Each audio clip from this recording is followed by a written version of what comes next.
Don't You Want Me? By the Human League is what we're talking about today. Stick around. We're all working as a waitress in a cocktail bar. That much is true.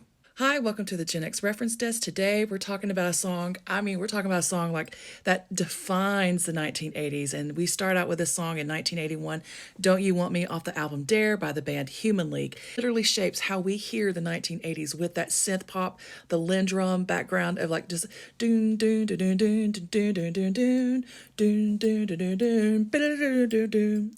This song was number one in the UK, number one in the United States, Canada, Australia, New Zealand. This was a pivotal song in the 1980s. It literally changes how we listen to music in the 1980s. Go look at the top 100 songs of 1981.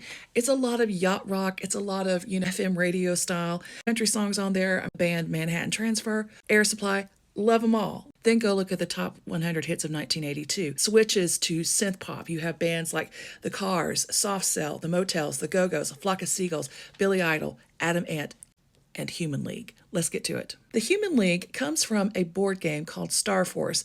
In it, there's something that talk about the rise of the Human League, founded by Martin Ware and Ian Craig Marsh. And then later, singer Phil Oakey joins the band. They get their start in Sheffield, England in 1977. There are a lot of synth bands that are coming out of England in the 1970s, like OMD, who's looking to Kraftwerk, not Human League. They're looking to Giorgio Moroder and Donna Summer, particularly the song I Feel Loved. And if you love that song or want to know more about it, scroll back a couple and you'll see a video that I did on this very important song. Human League is a building block of synth pop. They were a very influential band. Bowie comes to see them. Duran Duran, John Taylor, Nick Rhodes talk about how important the Human League is to their beginnings. Because if you went to a Human League show at that time, it would be a synth show with video elements to it. And those are key things that Duran Duran wanted to add. By 1981, they're working on their third album, Dare, and they need another song to fill out the album. The producer encourages Phil to write another song, so he's inspired by the movie A Star is Born to write Don't You Want Me. It was a fluff song. It was a filler song. It was nothing serious. Actually, it's the last song on that album. They release the album, they have 3 hits, and the record company's wanting to release one more. Phil Oakey thinks like we've saturated the market, everybody's going to get tired of us. He's overruled, and they've released Don't You Want Me. This song is released in the fall of 1981 in England. It becomes like the Christmas hit in England. It's later released in the United States. It takes off, and one of the things that helps this song is the new medium of video. Let's think about videos in the early 80s. They're not done on high quality. They're not done on film. They're kind of home movie shot. Honestly, we can do better film here on our iPhones. What Human League does is that video is filmed on 35 millimeter, which gives it like more weight, more depth to it. I remember watching this not on MTV, but on HBO, because they used to show videos between the movies. Does anybody remember that? We're not knowing, is that a man?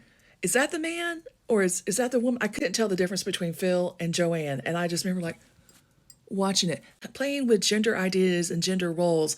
And Human League was all about that. That's one of the things about 80s music, is the whole androgyny of it all, which was a huge word in the 1980s. I remember early MTV videos that were constantly running, like this image of Suzanne Sully walking with this trench coat with short hairdo that's covering part of her face, and then of Joanne with this thick eyeliner and Phil with a thick eyeliner, of just sitting in the theater is like one of the key, is a visual image that we have of the 1980s. It's not just the synth sound, it's a visual image, and this is a key song of the 1980s. I want to hear from you, your memories, your thoughts about the Human League, synth pop, anything you want to talk about. Please hit me up in the comments, and we will talk soon.